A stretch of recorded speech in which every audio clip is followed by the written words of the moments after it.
Mga side effect ng pag-inom ng statin batay sa medikal na ebidensya, ang statins, atorvastatin, simvastatin, rosuvastatin ay gamot na ginagamit para pababain ang kolesterol at maiwasan ang stroke at atake sa puso.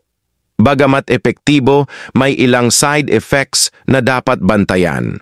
Karaniwang side effects, mild to moderate. 1. Pananakit ng kalamnan, myalgia.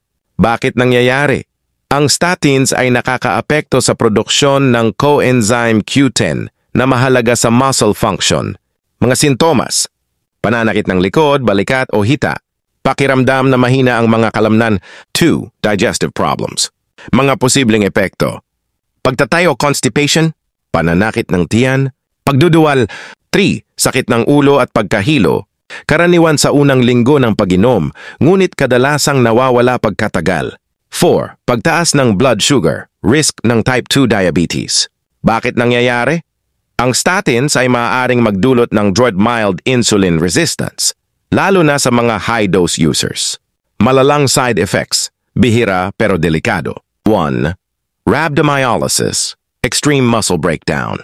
Mga palatandaan, matinding pananakit ng kalamnan, madilim na ihi, parang Coca-Cola, dahil sa muscle protein leakage, biglaang panghihina, panganib, maaaring magdulot ng kidney failures kung hindi maagapan. 2. Liver damage. Mga sintomas, paninilaw ng balat at mata, jaundice. Matinding pagkapagod, pananakit ng tiyan sa kanang bahagi, dapat gawin. Regular na liver function test kung nagtitake ng statins long-term.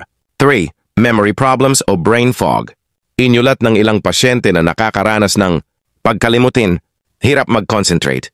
Hindi permanente at nawawala kapag itinigil ang gamot. 4. Increased risk of hemorrhagic stroke.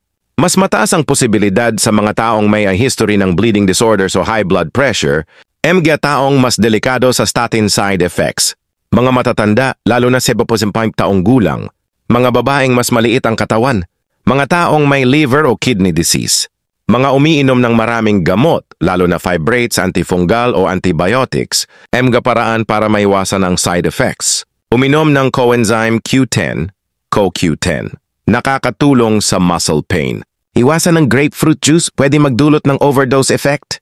Regular na checkup para ma-monitor ang liver at muscle enzymes. Exercise at tamang diet para mas mababa ang kailangang dose ng statin. Kailan dapat kumonsulta sa doktor?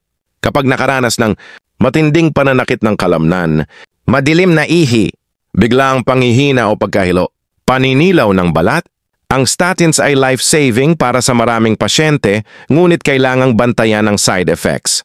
Huwag mag-self-medication, kaibigan. Kung may duda, huwag mag-atubiling kumonsulta sa inyong cardiologist or internist. Salamat sa patuloy na suporta sa aking channel. Hinihiling ko din sana kung sakaling hindi ka pa nakapag-subscribe, paki-subscribe at share na rin ng ating video. Salamat!